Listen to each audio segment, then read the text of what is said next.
Oh, howdy all, grab yourselves a beer, it is time for some Path of Exile discussion. The Zana mods have come out and it is time for a little bit of discussion of what these mean for two different types of players.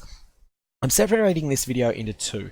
The first video is going to be aimed at more beginner players, and when I say beginner, I mean people who haven't done 36 challenges in the past, and who haven't really felt that they've used the Zana mod system very much in leagues. The second part of the video will be dedicated to people that have been pretty regular 36 of 40 characters or 40 of 40, and that want to discuss the economic implications of what's present and also importantly what's missing. So, first video, the newer player's guide to the Blight League Zana mods. Now, when you open a map once you've been established in a league for a little while, you'll have a number of choices as to various augmentations that you can make to that map. Essentially, you should see these as a way to buy one additional mod on a map, if you wish to do so, that then synergizes with the way that the map is already rolled. Your default choice will be an increased quantity of items found in this area bonus. So think of this as being between a fraction of a cartographer's chisel and about 1.5 cartographer's chisels worth of value. This bonus will start at 1% and will advance to 8% as you progress through Zana's quest chain. Zana's quest chain is the quests that were added during the War for the Atlas expansion, in which you will first encounter the Shaper and Shaper influence maps, then you will encounter the Elder and Elder influence maps, and then you will take sides in a war that is taking place between the Shaper and the Elder, and you will, with a goal that Zana's sort of leading you towards, of assisting the Shaper to recover memories that the Elder has stolen from him. Then you'll go and eventually beat the shit out of the Shaper so that you can implant those memories back into him. You'll find out a whole lot about the lore and the history of Rayclass and various characters, particularly the Shaper and the Elder. And then ultimately you will go for a final confrontation with the Elder when he is lured to the Shaper's realm. This quest chain is an epic chain that will take you considerably longer than it takes to kill Kitava from the start of a new character. So if you think from the start of the game until Kitava in Act 10, that is what a lot of experienced players consider the prologue to the game, and then the Atlas of Worlds content is the main deal. And that culminates with the fight, with the Uber Elder encounter. So that quest chain is somewhat epic in that it spans a very long period of time. The further that you progress through Zana's quest chain, the more of these options you will unlock. Now, I want to go through what they all do. So I'm going to start with Fortune Favors the Brave, then I'm going to skip a few, and then I'll come back to those later. Fortune Favors the Brave picks any of the sort of second category of mods, so from Warbands and downwards, and picks one of them at random and applies it to the map you're currently running. It costs 3 Chaos Orbs, and I have to say, I don't really recommend ever using this, except just once or twice to play around. The reason being that you won't get synergy between the mod that's chosen and the map that you've rolled. You will just get a random mod, and you'll want to focus on exploiting that synergy instead. Now I'm going to come back to these 4 that alter the map zone that you created and discuss them last. They are very important mods, but they work quite differently to the rest of the Zana mods. The rest of the Zana mods, from Warbands down to Harbinger, deal with returning to points in Path of Exile's history. Previous challenge leagues, we're about to go into the Blight League. We've just come out of the Legion League, and before that we had Synthesis, before that we've had a Betrayal, Delve, and a number of other leagues. These leagues have entered into the game to some amount. So, for instance, the Delve content is pretty much entirely in the game now. Betrayal is mostly in the game. Legion is mostly in the normal game. What the Zana mods do is they let you return to some of those times in Path of Exile's past, and in a focused way. So, for instance, if you pick Warbands, your map will be opened with a lot of extra mods that were a part of the Warbands League, which ran a couple of years ago. Likewise, if you go with Abyss, although Abysses are in the core game, you will get a lot more Abysses. If you go Ambush, Strongboxes are in the normal game, but you'll get a lot more of them. Bloodlines, every Magic Monster pack will have additional mods. So, let's go through them in a bit more detail. Warbands. Warbands are currently only in the game as the bosses of certain maps.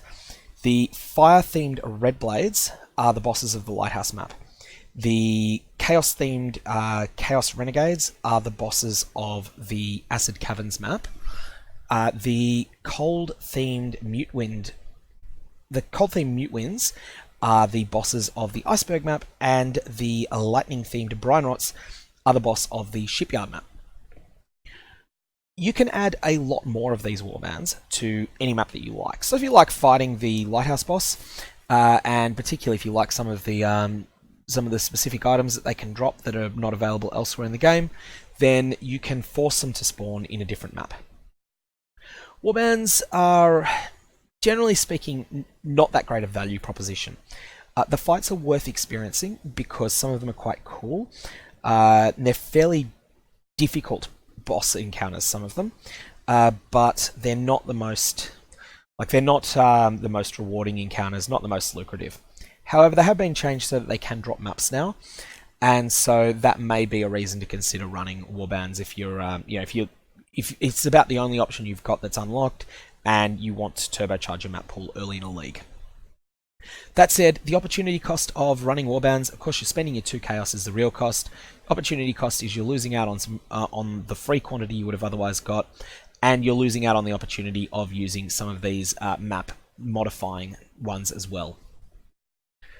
Abysses next. Abysses have been added to the core game. You start seeing them in Act 6, and you see them in 10% of zones. If you choose Zana's Abyss mod, you'll get an extra Abyss on your map. This is a good way to get your hands on Abyss jewels, your Searching Eye jewels, your Hypnotic jewels, and the like, which are always powerful and remain so even though they were nerfed fairly hard at the end of the Synthesis League. Maybe it was it was the end of Synthesis that they got nerfed pretty hard. So the start of Legion. They're still really good, and they still are in a lot of cases the best jewels that for a lot of builds to use. They also have a few powerful, unique niches, such as being a way to add physical damage to purely elemental spells, which then allows those purely elemental spells to poison. So, Abyss jewels are powerful, and there's a number of strong, unique items that can only drop in Abysses. These vary from the Darkness Enthroned Belt, which is an incredibly potent piece of a low-level twinking gear, through to the amazing 2-socket Bubonic Trail and 2-socket Tomb Fists, which are chase items and have been chase items in every single league that they've been available in since Abyss was introduced about 2 years ago now. In terms of a value proposition for 2 Chaos Orbs, it's actually a really good deal when you're running tier 15 and 16 maps early in a league. The reason for that is that the Searching Eye jewels are hotly sought after by ranged attack characters. The Hypnotic Eye jewels are hotly sought after by casters, and the Murderous Eye jewels are hotly sought after by melee characters. But additionally, in this league, the Ghastly Eye jewel, which has been the unwanted stepchild for a period of time, Ghastly Eye jewels, which are the minion-themed ones, may actually be in quite a bit of demand in the upcoming Blight League.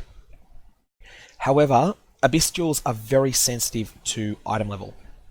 And so for that reason, I strongly suggest that you try running your Abysses as close to the center of the Atlas as you are capable of doing so.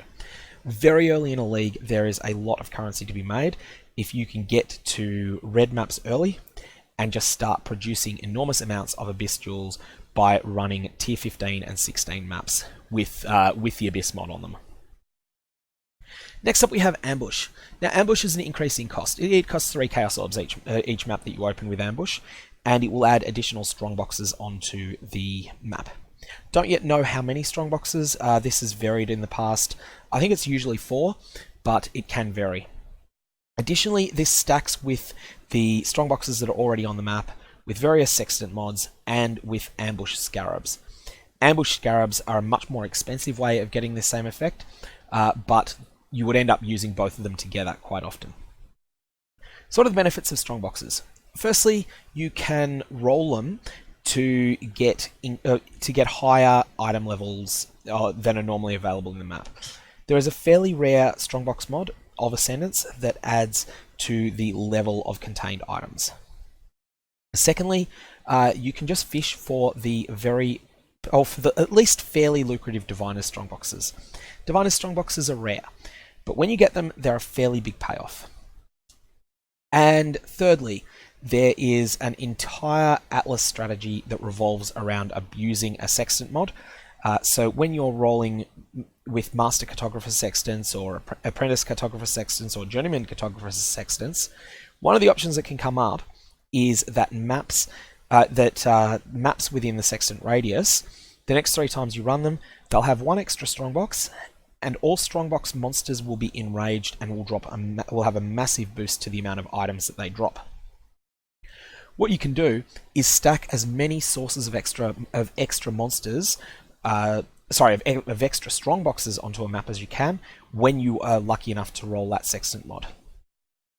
Then you go in there and you try to, and with a map that's rolled extremely hard, and you try and get just an enormous amount of loot from it.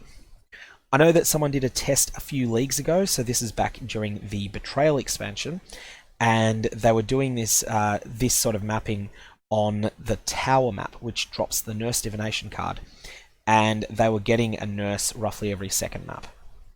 So it's potentially very, very, very, very powerful.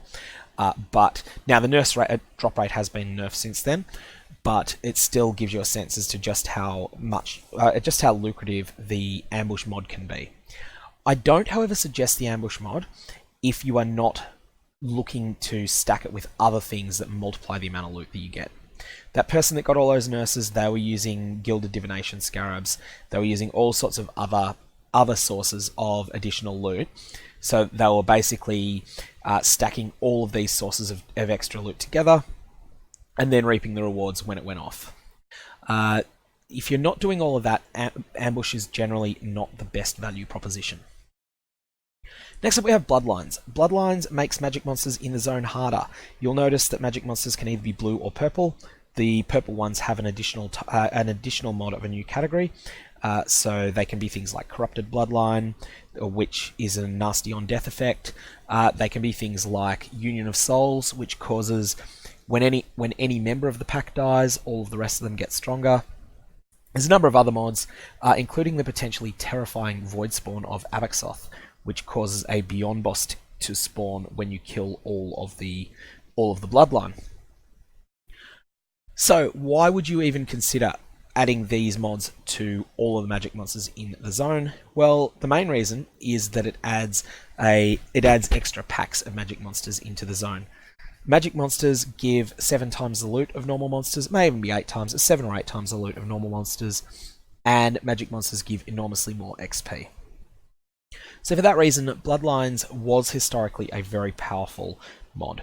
It has been nerfed a couple of times, and in the current version it adds 3 packs of magic monsters to a zone, which is not particularly extraordinary. It's something, but I don't think you're going to use it very often at all. Next up we have Nemesis. Nemesis is the rare monster enhancer, where Bloodlines is the magic monster enhancer, Nemesis is the rare monster enhancer. However, Nemesis does one very special additional thing. All of these Zana mods also bring back the ability to drop league-exclusive uniques of the league that they came from. So, for instance, Warbands, you can get things like, I believe, the Mute-Wind Whisperers. Boots might be Warband exclusive. No one really cares about them in any case. Likewise, the Ambush League had its own uniques that were exclusive to that league. And most of these items are not particularly amazing. However, Nemesis happens to have the most significant item in the game, and that is Headhunter. Headhunter is still a very, very, very rare item when it drops. However, it is so valuable that just buying a lottery ticket for it for 4 Chaos Orbs is not the worst investment in the world.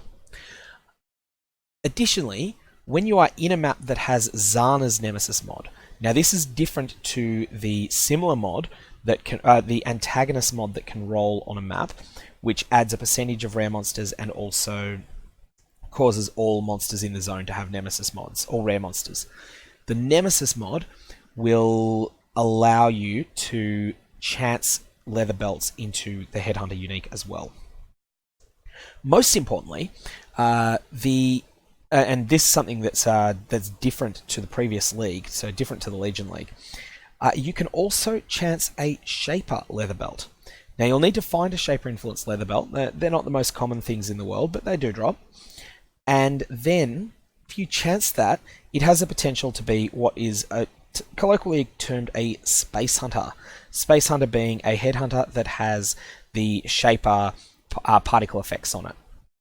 Now this might just look like it's just some cool little curiosity, and it was for a long period until the Uber Elder fight was changed to add the item Eternity Shroud to its drop table. Essentially, a Space Hunter lets you get the best of both worlds. You can have the incredible power of the Headhunter unique item, and also be wearing all of your items. All of your items can be Shaper influenced for the purposes of the Eternity Shroud unique. So, this increases the maximum available character power in the game by quite a bit for the very, very, very wealthiest players, because they can then just manage to get themselves a Space Hunter. It also is something that will allow you to potentially get extremely lucky and have a Headhunter drop, or alternately, if you don't get lucky and don't have a Headhunter, you've spent 4 Chaos and you've made the rare monsters in the zone a little bit tougher and potentially added a few more of them. Nemesis is actually a good value option, even though it doesn't look like it. Next up we have Breach. Breaches, you will have seen them in maps if you've run maps much in the past. You get one of them every 10 maps. With this mod, you get an extra 2 of them. So if you would have had none, you get 2. If you would have had 1, you'll have 3. Not much really to say here. Chayula Breaches when they spawn are pretty lucrative. And in my experience, I can't back this up with hard stats, but Chayula Breaches seem much more common if you're running tier 16 maps. So if you're running tier 16 maps, you can consider adding Zana Breach to get the occasional payday when you get Chayula Breach stones, and just to cause there to be more monsters on the map, because when you open a Breach, you encounter a lot of monsters. Breach also is still pretty solid for XP, and does seem to help, even though it's been nerfed a bit. Breaches will still help you acquire zone-specific divination cards. So if you're in a zone like Lair or Tower that has particularly good divination cards, then Zana Breach is an option. Lastly, we got Harbinger. Harbingers are fights where you will have one invulnerable Guardian monster that will sacrifice its life to spawn packs of mostly magic, sometimes white, sometimes rare monsters. These monsters will attack you while the Guardian uses weak attacks on you as well. The Guardian you can't hurt, but it will eventually burn itself up by using all of its life to summon monsters. When you finally defeat the Guardian, so when you kill the last of its spawns, the Guardian will explode in a whole shower of currency shards. These currency shards will mostly be garbage, alchemy shards and less valuable currencies, and chaos shards and less valuable, but sometimes you will get some gems in there. And those gems actually are not all that rare. You will get 1/20th of an Orb of Annulment, so annulment shards. You will get 1/20th of an Ancient Orb. Ancient Orbs will be good again, and I'll come back to that in a sec. But you will get Ancient Orbs from these, and you will get, less commonly, you'll get Exalted Shards. Exalted Shards, of course, being something that are always of value. Now, Ancient Orbs are an item that, a currency type that transforms a unique item into another unique item of the same class. So that means that it's the same inventory spot, goes in the same inventory spot, and it has the same dimensions. So for instance, if you have the unique belt Famine Bind and you use an Ancient Orb on it, you might get the unique belt Prism Weave back. Or, very importantly, if you're in a map with Zana's Nemesis mod on it, you might get Headhunter. This causes an interesting dynamic. The odds of getting Headhunter are pretty tiny, but they're not zero, And because Headhunter is so expensive, this ends up absolutely dominating the market for Ancient Orbs. The fact that Harbinger is available means there'll be a lot of Ancient Orbs in the economy, and they will pretty much all be bought up by players who are chasing the dream of owning a Headhunter by using those Ancient Orbs in Nemesis maps. So, Harbinger should actually be a pretty lucrative option. You'll have to progress a long way through Zana's chain to unlock it, but it is a very good choice to run. Lastly, I want to return to the map altering mods. So what these do, normally when you use the map device, you put in a map. Let's say that you put in a tier 10 Moon Temple map. You roll it up however much you want, then you can use the map device. It consumes the map. It then opens up portals to a tier 10 Moon Temple with those mods and potentially with additional mods sourced from a Zana mod. What these 4 mods do is they transform the map entirely. So, if you put in a tier 10 Moon Temple and you use alternate of the same tier, you will instead get a set of 6 portals to a different tier 10 map. It will be guaranteed not to be a Moon Temple. It will not have the same mods. It will have random mods, but it will be a rare map with random mods. Now, the purpose of using this is early on in a league, when you're trying to push your way through the Atlas and discover all the maps on the Atlas and maximize your Atlas bonus. This will really help you in filling in gaps in your Atlas and also in sort of getting yourself established all around the Atlas. It's a really powerful mod to use, and it will certainly help you fill in all but the last 2 or 3 maps of each tier pretty quickly. Highly recommend using this once you get it. You'll get this about the time that you get your first Shaper's Orb, so it's pretty early in Zana's quest chain, and it will help you a lot in advancing through the Atlas. Next up we have Shaped Tier 1 to 5. This is a mod with a huge economic impact. What it does is it lets you have essentially unlimited tier 10 maps, not necessarily with mods that you want, but you're only spending 2 chaos on them. So you put a tier 5 map in the map device, and you use this mod with it, and your tier 5 map will be destroyed, and portals to a tier 10 version of that map with random mods will be opened. Occasionally, you will waste a map doing this because you'll get a mod you can't beat. Maybe your character can't beat maps with physical reflect, and you'll go into your brand new tier 10 map all excited only to see, oh, monsters reflect 18% of physical damage. Okay, boom, I can't do it. And that's going to happen sometimes. You have a little bit of wastage. The more mods that you can do, the less wastage you'll suffer. However, if tier 10 maps are still even 4 chaos, this will be an exceptionally good deal in a trade league. What you can do is run your tier 5 maps using this mod, and all of the so they'll be tier 10, and then you can sell your normal tier 10s that drop to other players, and your tier 11s and your tier 9s. You can sell them off. Or alternately, maybe you just want to stockpile the tier 11s this way. So you run a bunch of tier 10s, run a couple of tier 11s, then you just go back and run all your tier 5s using this, just so that you can build a stockpile of tier 9, 10, and 11 maps that you can then run at your convenience later. This mod is somewhat significant, but this mod is economy transforming. What this mod lets you do is very similarly, essentially get an unlimited amount of tier 15 maps. As long as you've got the tier 10s to start with, you'll get unlimited access to tier 15 maps for 6 chaos each. Now, normally in a mature league, tier 15 maps are a lot more expensive than 6 chaos orbs. And especially very early in the league, they are a lot more expensive than that. Additionally, tier 15 maps can and somewhat often do drop tier 16s, and tier 16s are usually twice or even double and a half the price of a tier 15 map. So one of the most powerful uses of this mod is to progress quickly towards the center of the Atlas. You'll need to progress a long way into Zana's chain in order to unlock this mod. You'll need to get your 10th Shaper Orb, assuming that it works the same way as it did in the previous league. The 10th Shaper Orb comes from defeating the boss of a tier 15 map while that map is Elder influenced. Additionally, to get maximum value out of this, you'll need to beat one of the Shaper's Guardians as well. The reason for that is that I'm just going to assume that you're using Moon Temple as a tier 10 map here. Moon Temple on the Atlas is not adjacent to any tier 16 maps. So if you're running a shaped Moon Temple, it can only drop tier 16 maps if you have already beaten them.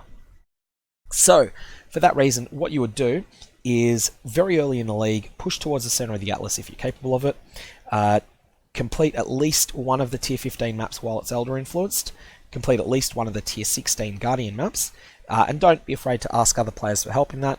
Plenty of people will do that, especially if you're willing to bribe them a little bit for doing so, by maybe giving them 10 Chaos Orbs or something like that. Trust me, you'll get rewarded for it.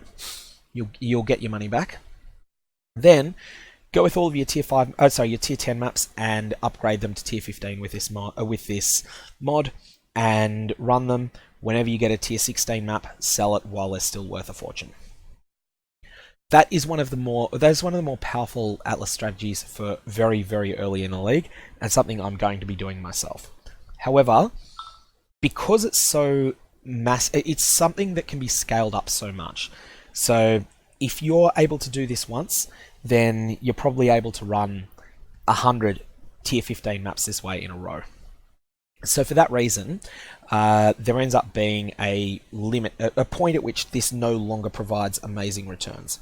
When you hit that point, that's fine. You've got an enormous map pool established. You're well set up in a league. You don't need to use this mod anymore because you've outgrown it. Lastly, there's the Elder mod. This allows you to turn a tier 1 to 15 map into its tier 16 version. This, generally speaking, isn't as lucrative as the shaping a tier 10 map is. Shaping a tier 10 map destroys a tier 10, creates tier 15, and costs you 6 chaos. But this destroys a map of any tier, creates a 16, costs you 15 chaos. It still can be lucrative, but I think it's just inferior to using this shaper tier 1 to 10. You also need to be even further in Zana's quest chain in order to take advantage of this mod. Definitely play around with it. If you've got a favourite map in the game, and it's one that's not a tier that's relevant at endgame at all, so maybe it's Jungle Valley that's your favourite map, definitely play around with punching a few of them up to tier 16 this way, but don't expect that it will give you amazing returns. Lastly, none of these mods that transform a map into a different map, or into a different tier of map, none of them work with maps that have dropped for you as shaped maps. We also don't know how they interact with blighted maps, and that's something we'll have to see. Okay, that's my introduction to the Zana map mods. There's a lot to cover there, and it's hopefully it's been useful. If you've got any questions, definitely fire away below. Otherwise, I hope you have a good one.